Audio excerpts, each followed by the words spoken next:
2. Here's the moral question. Do you pull out or dump a load into her lungs? Yachts are pulling up anchor on both.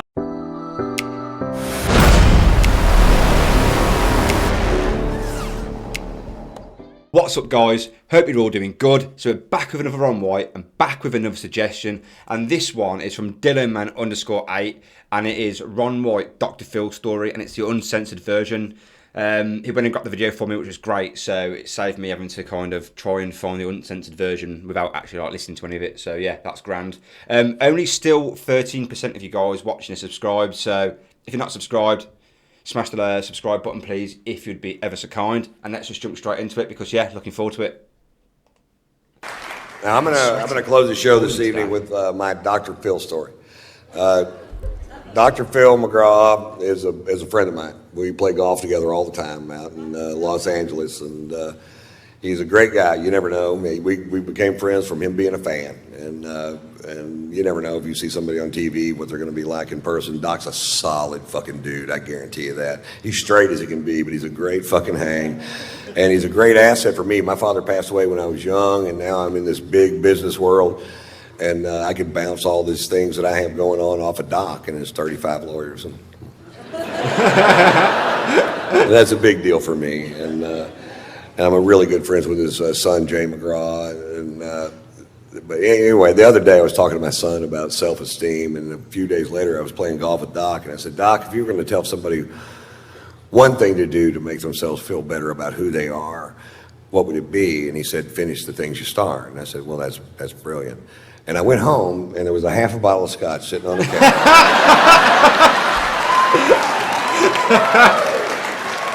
I think I know what he's getting at. That's not my Dr. Phil story. Here's my Dr. Phil story.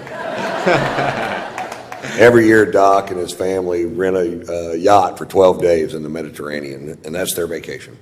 And it's the only way he can get away, because he is the most famous person in America. He's the most recognizable face, 6'4", bald dome head, porn mustache. You can spot him from any fucking where. And because he seems so approachable on television, and he really is approachable, I mean, he's a sweetheart of a dude, but people are always, anytime he goes out in public, they're just, oh, what about this? And that's fine at first, but eventually it will eat the skin off your fucking bones if you can't walk out of your house without somebody going, hey, my brother-in-law's all fucked up in the head, and I was wondering if you could just sit out for just a second. Come back here!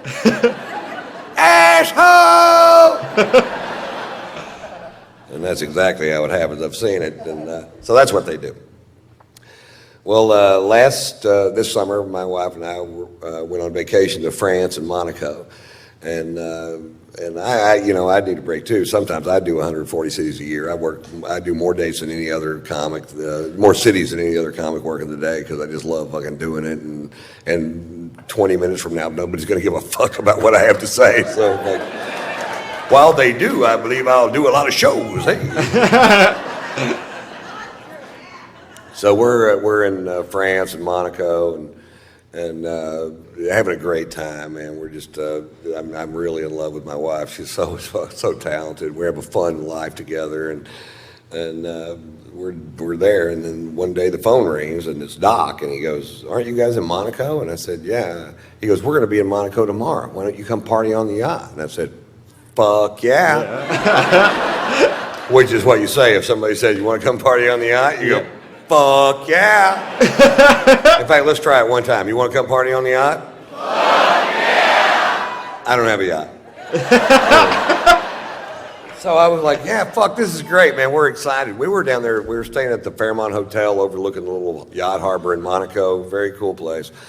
And we were down there looking at the yachts the day before going, wouldn't it be cool if you knew somebody that had one of these things? You could just hop on it and fucking throw the fuck down. And it's everybody's yacht, man. This is yacht heaven. This is Steve Wynn's yacht, Prince Albert of Monaco's yacht. This is that Russian dude with the tiny giraffes.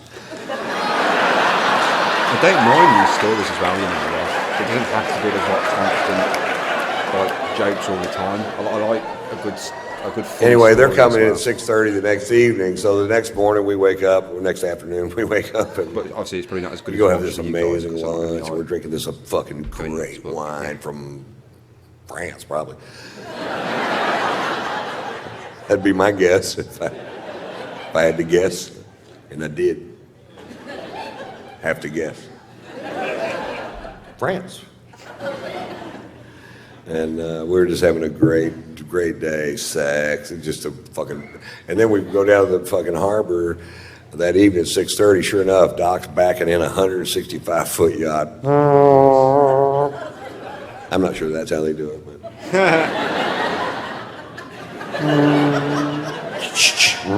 Baby.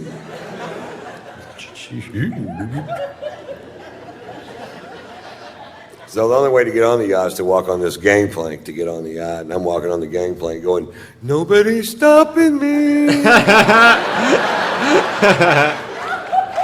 And we get on the yacht, and there's our friends from California halfway around the world. Are you fucking kidding me?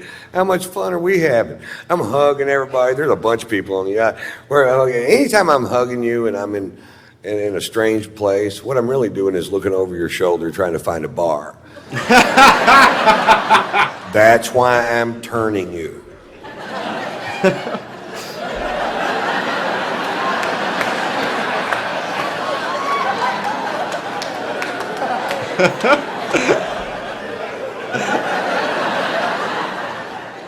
And I see the bar, and right in the dead front center of the bar is a bottle of famous black grouse, which is a scotch I started drinking when I was in Scotland for the Open Championship at Turnberry. And you start looking at what the Scots drink, and that's what they drink. And I'm like, oh, fuck yes. And there they had a bottle of it on the fucking, it's kind of hard to find. And the bartender poured me a big old glass of whiskey, way bigger than this one. And I'm like, I'm in such a great mood. It tasted better than I'd ever tasted any fucking scotch ever. I'm like, oh, good Lord. What is that? That tastes like butter honey aged in Lindsay Lohan's pussy.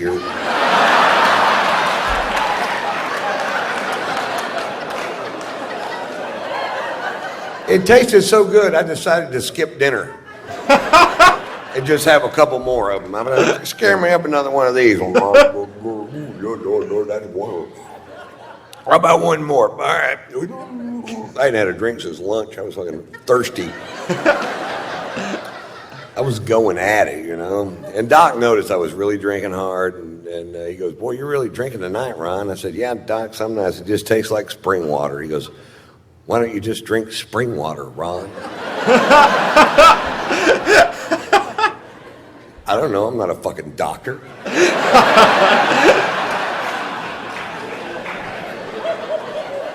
So this is going on for fucking hours. Now they really love Margot.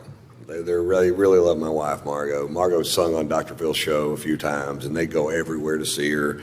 And Margot's a 4.5 octave classically trained opera singer that sings rock and roll and jazz and whatever. She's been singing here for years. And Robin McGraw loves to goad my wife into singing, and my wife loves to be goaded into singing. So they make a great little fucking team. And so we're on the back of this yacht, and Robin goes, come on, Margot, sing for us. And Margot gets up. There's people on the back partying on all these yachts, and there's bars on the pier, people out there. And Margot gets up and she sings. They love jazz in France and Monaco. They have jazz clubs all over the place.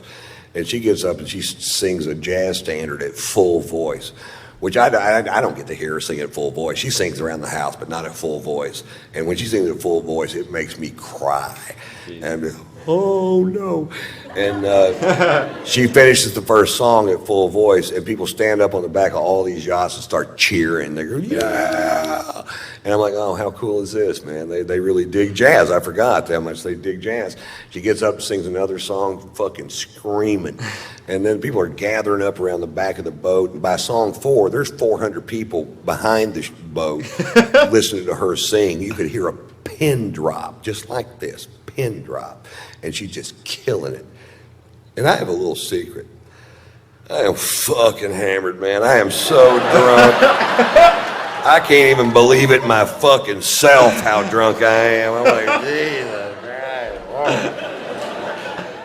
And I'd get a drink and I'd take one little sip out of it and I'd talk to somebody and I'd look back and it's empty. I'm like, anybody else drinking out of this glass?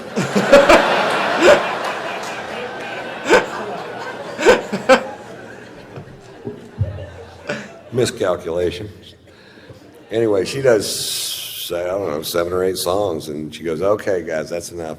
And she sits down, and Doc goes, well, Ron, you want to do something?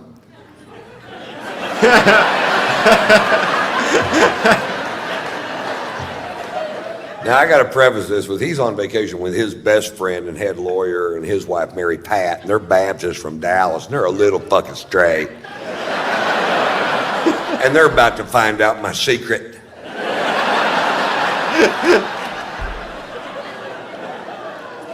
About 20 years ago, I was doing a bit that was so vile that I only did it for about a week, and I just quit doing it. I'm like, this is not the direction I want to take my crowds or my show. And I have no idea why I picked that night to dust her off and take her for a spin.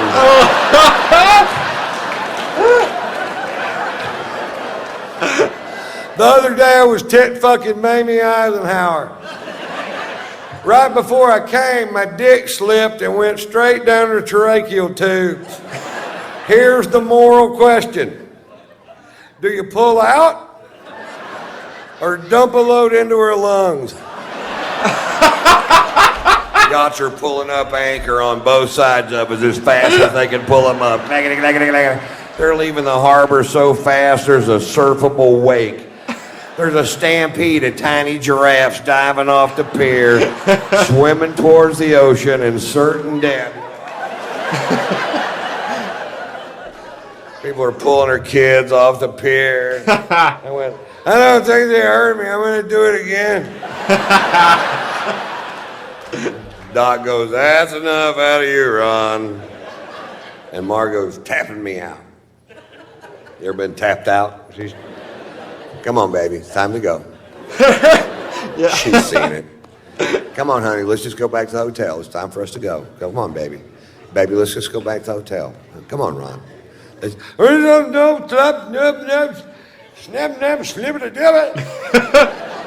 I speak fluent drunk. That means I don't know why you want to leave. I'm having a perfectly good time.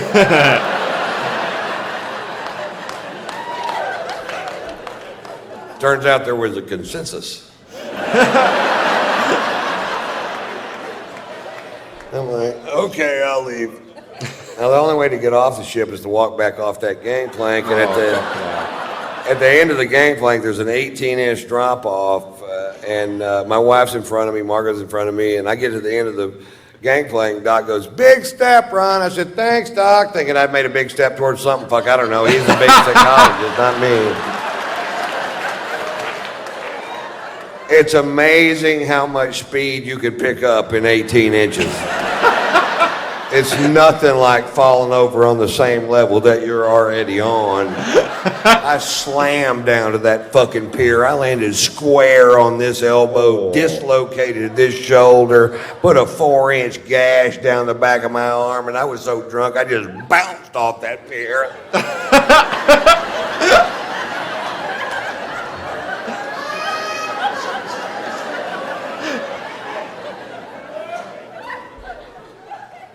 Fade to black.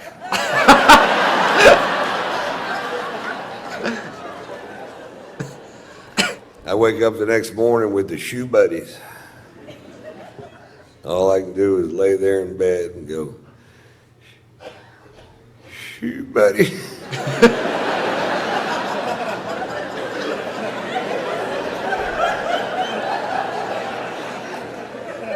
I can't move my shoulder. Shoe buddy. My shirt stuck to my arm with blood and giraffe hair and whatever the fuck else you find on a pier.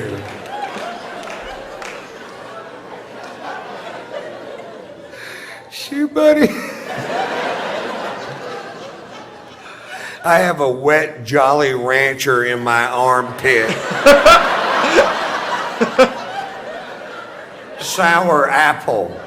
Nice. Had to cut it out with a pair of scissors. You almost can't eat them after that.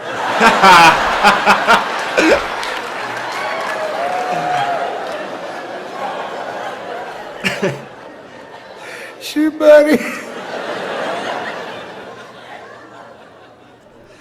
I slowly opened my aching fucking eyes. And there's Margot. Oh.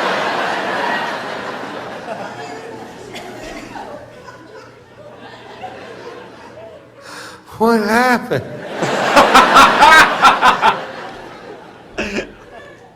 You got really drunk last night, Ron. What did I do?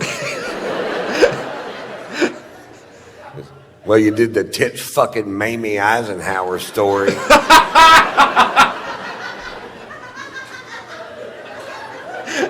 Did Mary Pat laugh?